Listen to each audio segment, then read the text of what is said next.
Bear down, Bears fans. One of the biggest mistakes that Ryan Poles, of the few mistakes that Ryan Poles has made, has been Chase Claypool. That did not work out very well at all. And to his credit, Ryan Poles quickly pulled the trigger and made a change to that, sending him off to the Miami Dolphins, where he in fact did nothing and continues to not do anything for any team that he's associated with. Now, the second mistake in Ryan Poles' regime so far would have to be Nate Davis. At this point, Nate Davis has been replaced in the starting lineup by Matt Pryor, and Ryan Bates and Larry Borum are coming off of the injured reserve in a couple of days. Now, Nate Davis, despite being healthy, was scratched from the Jaguars game, meaning that the Nate Davis experiment in Chicago is now over. So there is a possibility here that the Bears will be looking to offload Nate Davis's gigantic contract of $12 million to somebody else, and there might be a buyer. Now, before I get started, if you like this content,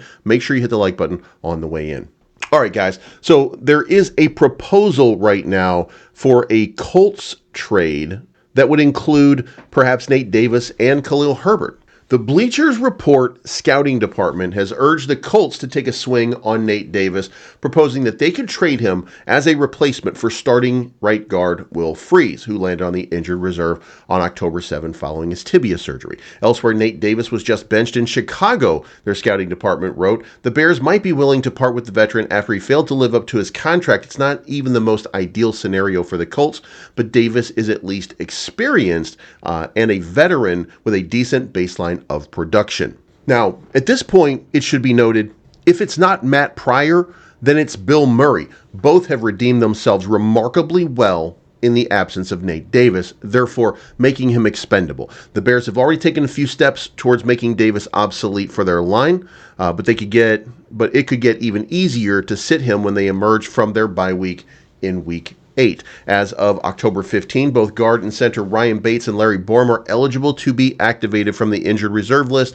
so we might be seeing them on the active roster at any moment. The team has not designated either one to return to practice yet, the first step in the activation process, but they will have roughly 2 weeks to make those decisions before playing their next game. They want to see how these guys are doing. So it is my opinion that we've seen the end of the Nate Davis experiment and that we're going to move on. And in moving on, I think this will make the team a much better overall unit and squad. We've pared down what's not working. We've gone with what is working. Bill Murray, Matt Pryor, both either start capable or substitute capable. Coleman Shelton has finally shored up that center position after having a very rough start of it. So here we are. And in fact, this could be the start of a real cohesive moment with the absence of Nate Davis. Let me know what you think in the comments down below. And remember to bear down and F Green Bay.